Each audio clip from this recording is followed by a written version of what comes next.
Hello friends, हम लोग solve करेंगे प्रीवियस पेपर क्वेश्चन पेपर जो पहले पूछा हुआ क्वेश्चन है। क्वेश्चन नंबर 1 देखते हैं कि निम्नलिखित में से कौन सा कथन संकल्पना मानचित्र के बारे में सत्य नहीं है। हमें देखना है नहीं है, कौन सा क्वेश्चन में कौन सा ऑप्शन नहीं है। पहला ऑप्शन है संकल्पना मानचित्र अंतर संबंधित अवधारणाओं और उन्हें जोड़ने वाले लिंक का संग्रह प्रस्तुत करता है, बिल्कुल सही है। ऑप्शन नंबर बी है कि संकल्पना मानचित्र केवल शिक्षकों द्वारा, केवल क्या है, निगेटिव वर्ड है, तो यहीं से हम इसको छोड़ देते हैं। फिर अगला देखते हैं ऑप्शन नंबर सी, संकल्पना मानचित्र प्रकृति में पदानुक्रमित है, सही है। ऑप्शन नंबर डी है संकल्पना मानचित्र एक नए शिक्षण को पूर्व ज्ञान में जोड़ने में सहायक है, ये बिल्कुल सही है। इसका करेक्ट आंसर जाएगा नहीं का आंसर हो जाएगा नहीं, जो केवल है। संकल्पना मानचित्र केवल शिक्षकों द्वारा बनाया जाना चाहिए। अगला क्वेश्चन देखते हैं इसका, वास्तविक जिंदगी में गणित का संबंध बनाने के लिए और अंतर विषयों को विकसित करने के लिए निम्नलिखित में से किन मूल्यांकन योजनाओं का उपयोग किया जा सकता है। सितंबर 2016 में पूछा हुआ क्वेश्चन है। ऑप्शन देखते हैं इसे। ऑप्शन ए दिया है कि क्षेत्रीय भ्रमण, मौखिक परीक्षा, ड्रिल, कार्यपत्रक, ये सही नहीं होगा, इसका नियम सही नहीं है। ऑप्शन नंबर बी है सर्वेक्षण, परियोजना, जांच सूची। ऑप्शन नंबर सी है क्षेत्रीय भ्रमण, मौखिक परीक्षा, जांच सूची, और यहाँ पर क्षेत्रीय भ्रमण, सर्वेक्षण और परियोजना। तो option number question number B देखिए, वास्तविक जिंदगी में गणित का संबंध बनाने के लिए, अंतर विषयों को विकसित करने के लिए कौन सा मूल्यांकन योजना सबसे उपयुक्त होगा। तो इसका ऑप्शन नंबर डी होगा, क्षेत्रीय भ्रमण, सर्वेक्षण और परियोजना। क्वेश्चन नंबर तीसरा देखते हैं। तीसरा क्या दिया है, गणित के कक्षा कक्ष में दृष्टिबाधितों के लिए निम्नलिखित में से किसका प्रयोग शिक्षा के साधनों के रूप में किया जा सकता है। ये भी सितंबर 2016 में पूछा हुआ क्वेश्चन है। इसका ऑप्शन देखते हैं। टेलर का गिनतारा, भिन्न का कीट, संख्या चार्ट। क्या दिया है इसमें, दृष्टिबाधितों के लिए। तो टेलर गिनतारा तो सही है, भिन्न का कीट भी सही है, लेकिन संख्या चार्ट भी सही है। इसमें जो भिन्न का कीट है, वो जो कीट है वो तो दृष्टिबाधित तो देख नहीं पाएगा, तो इसके लिए गलत होगा। ऑप्शन नंबर भी देखते हैं, संख्या चार्ट, कंप्यूटर, जियो बोर्ड। कंप्यूटर भी सही है, जियो बोर्ड भी सही है, लेकिन संख्या चार्ट ये गलत है। यहाँ पर देखते हैं टेलर का गिनतारा, कंप्यूटर और जियो बोर्ड। ऑप्शन नंबर डी देखते हैं, कंप्यूटर, संख्या चार्ट, जियो बोर्ड। तो जो दृष्टिबाधित है उसको सबसे बेस्ट होगा क्या, टेलर का गिनतारा, वो देख नहीं सकता है लेकिन महसूस कर सकता है। कंप्यूटर भी है और जियो बोर्ड। इसका करेक्ट आंसर जाएगा ऑप्शन नंबर सी के साथ। अगला क्वेश्चन देखते हैं, आगे बढ़ते हैं। कक्षा 2 की एक शिक्षिका ने अपने विद्यार्थियों को 4 इकाई और 3 दहाई लिखने के लिए कहा। कुछ विद्यार्थियों ने 34 के स्थान पर 43 लिखा। एक शिक्षिका के रूप में आप विद्यार्थियों को इस संकल्पना को कैसे समझाएंगे। ये सितंबर 2016 में पूछा हुआ क्वेश्चन है। इसका ऑप्शन देखते हैं। ऑप्शन पहला दिया है, हमेशा दहाई और इकाई के स्तंभों में लिखना सिखाएंगे जिससे कोई भ्रम न हो। अगला ऑप्शन नंबर बी देखते हैं कि स्तंभ विधि में अभ्यास करने के लिए बहुत सारे प्रश्न देंगे, ये भी सही नहीं होगा। ऑप्शन नंबर सी देखते हैं कि विद्यार्थियों को गिनतारा पर प्रदर्शित करने के लिए और फिर लिखने के लिए कहेंगे, ये सही लग रहा है। आगे देखते हैं, अगला ऑप्शन नंबर डी देखते हैं, उन्हें बताएंगे कि यह गलत है और फिर उसे सही उत्तर को 5 बार लिखने के लिए कहेंगे। इसका correct answer option number C के ही साथ जाएगा। जो बच्चा स्थानीय मान को जो नहीं समझ पा रहा है तो उसको जब करके सिखाएंगे। इसमें दिया कि विद्यार्थियों को गिनतारा पर प्रदर्शित करने के लिए कहेंगे, नहीं बच्चा खुद से प्रदर्शित करेगा और लिखेगा तो उसको ज़्यादा समझ में आएगा। इस तरह से ऑप्शन क्वेश्चन नंबर 5 देखते हैं। गणित में प्रतिचित्रण के लिए निम्नलिखित कथनों में से कौन सा कथन सत्य नहीं है। ये भी सितंबर 2016 में पूछा हुआ क्वेश्चन है। ऑप्शन ए है, प्रतिचित्रण स्थानीय चित्रण को बढ़ाता है, ये भी सत्य है, सही है। यहाँ पर प्रतिचित्रण आनुपातिक विवेचन को प्रोत्साहित करता है, ये भी बिल्कुल सही बात है। यहाँ पर प्रतिचित्रण गणित पाठ्यक्रम का भाग नहीं है, यहाँ पे दे दिया गया नहीं है, तो नहीं का आंसर यही नहीं होगा। ऑप्शन नंबर डी देख लेते हैं आगे भी, प्रतिचित्रण का गणित के कई विषयों से समाकलन किया जा सकता है, ये भी सही है। तो इसका नहीं का आंसर इसका हो जाएगा यहाँ पे, प्रतिचित्रण गणित पाठ्यक्रम का भाग नहीं है।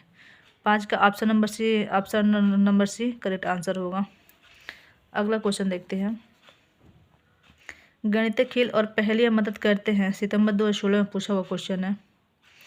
ऑप्शन नंबर ए है गणित के प्रति सकारात्मक अभिवृत्ति को विकसित करने में, बिल्कुल सही बात है। गणित और प्रतिदिन के विचारों में संबंध स्थापित करने में, ये भी सही है। गणित को आनंददायक बनाने में, ये भी सही है। और समस्या समाधान के कौशल विकल्प का चयन करने में। इसमें देते हैं चारों सही है, तो ए बी सी नहीं सही होगा, ए बी सी डी, इसका ऑप्शन नंबर क्या होगा, बी सही करेक्ट आंसर होगा, ऑप्शन नंबर बी। अगला देखते हैं हम। एक दिए हुए आयत और समांतर चतुर्भुज का क्षेत्रफल समान है, परंतु कक्षा 4 के अनेक विद्यार्थियों ने उत्तर दिया कि समांतर चतुर्भुज का क्षेत्रफल अधिक है। शिक्षक शिक्षार्थियों को यह, आगे देखते हैं,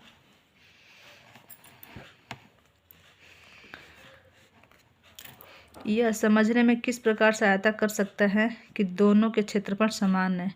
सितंबर 2016 में पूछा हुआ क्वेश्चन है। ऑप्शन देखते हैं इसका, कागज मोड़ने के प्रयोग से, ऑप्शन बी देखते हैं पैमाने के प्रयोग से, ऑप्शन सी देखते हैं जियो बोर्ड के प्रयोग से, और ऑप्शन डी देखते हैं आलेख ग्राफ पेपर के प्रयोग से। तो इस यहाँ पे क्या होता है कि समांतर चतुर्भुज को समझाने के लिए कि दोनों का क्षेत्रफल समान होता है, सबसे पहले इसको ग्रिड पेपर मतलब आलेख पेपर लेंगे और उसका प्रयोग करके इसको दिखाएंगे। इसका करेक्ट आंसर, क्वेश्चन नंबर 7 का करेक्ट आंसर हो जाएगा डी। अगला क्वेश्चन देखते हैं। दो दशमलव संख्याओं के योग की संकल्पना को पढ़ाने के लिए निम्नलिखित में से शिक्षण अधिगम का कौन सा साधन सर्वाधिक उपयुक्त होगा। ये भी सितंबर 2016 में पूछा हुआ क्वेश्चन है। ऑप्शन पहला जियो बोर्ड, दूसरा है मोती और माला, ऑप्शन नंबर सी है ग्राफ पेपर, और ऑप्शन नंबर डी है गिनतारा। बच्चों को दशमलव संख्याओं का योग संकल्पना पढ़ाने के लिए किसका प्रयोग करेंगे। सबसे बेस्ट नाम ऑप्शन जाएगा इसका ग्राफ पेपर के द्वारा, और ग्राफ पेपर रहेगा तो उससे बच्चा दशमलव संख्याओं को अच्छी तरह से सीख पाएगा। तो इसका 8वें का option number C correct answer होगा, ग्राफ पेपर। अगला क्वेश्चन देखते हैं। एक कक्षा 4 के विद्यार्थियों को समझाने के लिए कि 1/10 1/100 से बड़ा है, निम्नलिखित में से कौन से शिक्षण अधिगम सामग्री TLM सर्वाधिक उपयुक्त होगी। डायस ब्लॉक नहीं, संख्या चार्ट सही होगा, गिनतारा अबेकस नहीं, 10x10 वर्गीकृत ग्रिड नहीं। तो ऑप्शन नंबर का करेक्ट आंसर जाएगा ऑप्शन नंबर बी के साथ, संख्या चार्ट। 1/10 और 1/100 से बड़ा है, इसके लिए एक संख्या चार्ट के प्रयोग से करके दिखाएंगे तो सबसे बेटर तरीका होगा। और क्वेश्चन नंबर 10 देखते हैं कि प्राथमिक स्तर पर गणित की पहेलियाँ मदद करती है। ऑप्शन नंबर ए है कक्षा के प्रतिभा संपन्न विद्यार्थियों को पहचानने में क्या कर रहा है, पहेलियाँ मदद करती हैं। प्राथमिक स्तर पर गणित की पहेलियाँ मदद करती है। पहला ऑप्शन है कक्षा के प्रतिभा संपन्न विद्यार्थियों को पहचानने में, नहीं। विद्यार्थियों को मनोरंजन प्रदान करने में, ऑप्शन सी है समस्या सुलझाने के कौशल को परखने में, ऑप्शन डी है समस्या सुलझाने के कौशल को प्रोत्साहित करने में। तो प्राथमिक स्तर पर जब गणित की जो पहेलियाँ होती है किसे मदद करती है, तो जो समस्या समाधान होता है इसे कौशल को प्रोत्साहित करने मदद करती है। इसका करेक्ट आंसर जाएगा डी के साथ। क्वेश्चन नंबर 11 हम देखते हैं कि कक्षा 4 में सममिति और पुनरावर्तन की ज्यामितीय संकल्पनाओं की वृद्धि के लिए निम्नलिखित में से कौन से व्यवहार कौशल उपकरणों की आवश्यकता है। ये सितंबर 2015 में पूछा हुआ क्वेश्चन है। मोतियों की माला, दूसरा है बिंदु शीट या डॉट पेपर, तीसरा है गिनतारा, और चौथा है द्विमुखी पटल काउंटर। यहाँ पे क्या सममिति और परावर्तन की ज्यामितीय संकल्पनाओं की वृद्धि के लिए कौन सा व्यवहार कौशल सबसे उपयुक्त होगा। तो सबसे उपयुक्त होगा डॉट पेपर। अगर सममिति पढ़ाना है तो डॉट पेपर के माध्यम से बच्चों को हम सममिति पढ़ाएंगे तो बच्चा समझने में ज़्यादा उपलब्ध होगा। इसलिए इसका करेक्ट आंसर जाएगा ऑप्शन नंबर बी के साथ। क्वेश्चन नंबर 12 हम देखते हैं कि कक्षा में गणितीय मनोरंजनात्मक क्रियाकलाप तथा चुनौतीपूर्ण ज्यामितीय पहेलियाँ संबंधित क्रियाकलाप महत्वपूर्ण हैं क्योंकि फरवरी 2015 में पूछा हुआ क्वेश्चन है। वे प्रत्येक शिक्षार्थी के स्थानिक व विश्लेषणात्मक योग्यता के संवर्धन में सहायक हैं।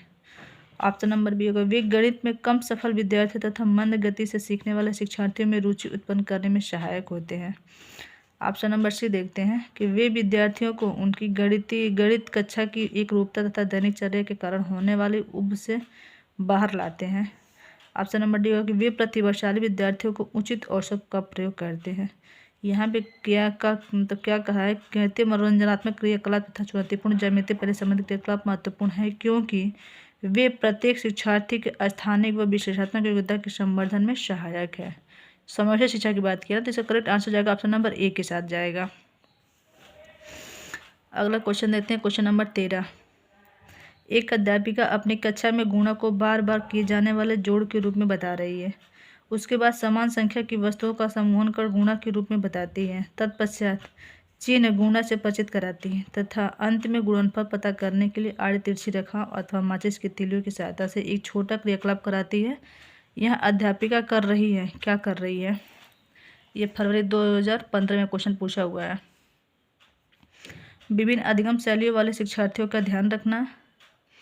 अगला है गणित में कम सफल बच्चों के लिए उपचारात्मक युक्तियाँ प्रदान करना। ऑप्शन नंबर सी है कक्षा को आनंददायी बनाने के लिए तरह तरह के प्रस्तुतिकरण करना। ऑप्शन नंबर डी होगा मूर्त से अमूर्त संप्रत्यय की ओर के रूप में एक पाठ का विकास करना। तो इसका करेक्ट आंसर जाएगा ऑप्शन नंबर डी के साथ। पहले किसी भी चीज़ का परिचय कराने के लिए सबसे पहले बच्चों को मूर्त वस्तु दिखाएंगे, उसके बाद तब जाकर उसको अमूर्त के बारे में बताएंगे। अगर पहले उसको हम अमूर्त के बारे में बताएंगे तो बच्चा अच्छी तरह से समझ नहीं पाएगा। तो यहाँ पे क्या बता रहे हैं, कुछ संख्याओं का ज्ञान देना, तो सबसे पहले बच्चों को मूर्त दिखाएंगे। किसी चीज़ को देंगे, बोले कि नहीं यहाँ पे 2 चीज़ें हैं, फिर 2 चीज़ें हैं, दोनों को ऐड करेंगे तो क्या होगा, तो बच्चा बोलेगा 5 होगा। तो किसी भी चीज़ को सिखाने के लिए बच्चों को पहले मूर्त चीज़ दिखाएंगे। तो इसका करेक्ट आंसर जाएगा ऑप्शन नंबर डी के साथ, मूर्त से अमूर्त संप्रत्यय को विकसित करने के लिए। क्वेश्चन नंबर 14 देखते हैं। जियो बोर्ड किसके शिक्षण का एक प्रभावी साधन है? सितंबर 2014 में पूछा हुआ क्वेश्चन है।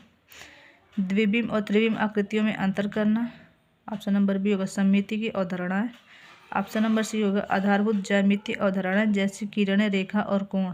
और ऑप्शन नंबर डी हो जाएगा ज्यामितीय आकृति और उनकी विशेषताएं। तो इसका करेक्ट आंसर जाएगा ऑप्शन नंबर डी के साथ। जो जियो बोर्ड होता है कौन सा शिक्षण में प्रभावी होता है, तो ज्यामितीय आकृति और उनकी विशेषताओं में इसका ज़्यादा महत्व होता है। इस तरह से हम लोग 14 क्वेश्चन देखें और फिर अगला पार्ट इसका पार्ट 2 में बनाएंगे। थैंक यू, धन्यवाद।